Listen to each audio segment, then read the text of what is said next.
In Japan, bear attacks and bear incidents have been steadily increasing over the past several years. I think, if I remember right, this kind of traces back to COVID, where like everybody wasn't out and about for as much. And so the animals like started to move into more populated areas because there was no cars, not as many cars going around, people out on the streets, blah, blah, blah. Right. Like the dolphins swimming in like the canals in Italy or whatever. Yeah. And so the bears got very comfortable moving closer and closer to actual populated areas in Japan and never really retreated, even after COVID, obviously is gone. After life turned back to normal. Exactly.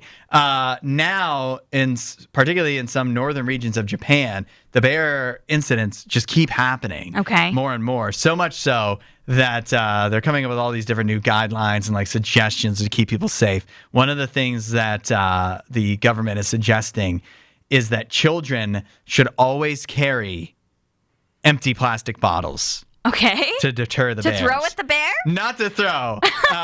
Apparently, they claim that the bears do not like the sound of you crumpling up. Oh, the crunching of the water bottle. A water bottle. Oh, I don't know anyone that likes that sound. Yeah. It does sound really annoying. I do it every time, though. I like to save space in the recycling, so I crumple up the water bottles. Smash. Yeah. But if you take your time with it, instead of just like quickly crunching it and like just crash it all around, that gets really annoying. Yeah, no, I just go one quick crunch. Yeah. But yeah, if you really make the most of it, that's a way to repel a bear, apparently. Which definitely seems like a thing that might work at first, but a thing that bears might get used to and eventually not care about. They grow a tolerance for it. Yeah, once they realize the water bottles aren't all that bad. Right. But that's one of many measures that is being instituted to try to keep people safe. Also, children, like if they're walking to or from school or just anybody really, should not be carrying food.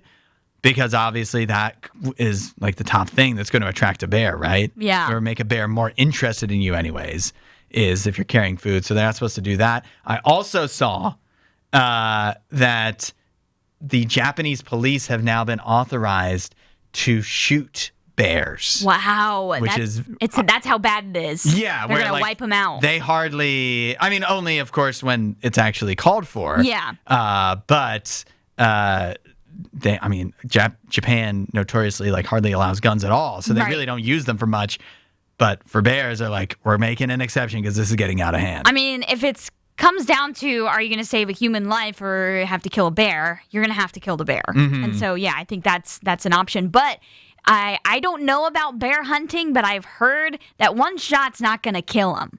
So these police officers better be trained in how to handle that, because you don't want to just make a bear angry and then cause even more harm. You need to have the strength to be able to knock them out pretty quick. It says that in Japan now, riot police will be deployed with specific teams, including training on bear behavior from local hunting clubs in affected areas where bears are, really wreaking havoc the most. Yeah. Why can't we all just get along?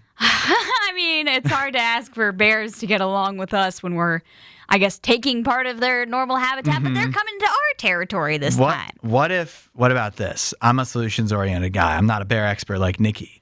But my thinking is, what if we make it somebody's job to plant food in places that are far away from town?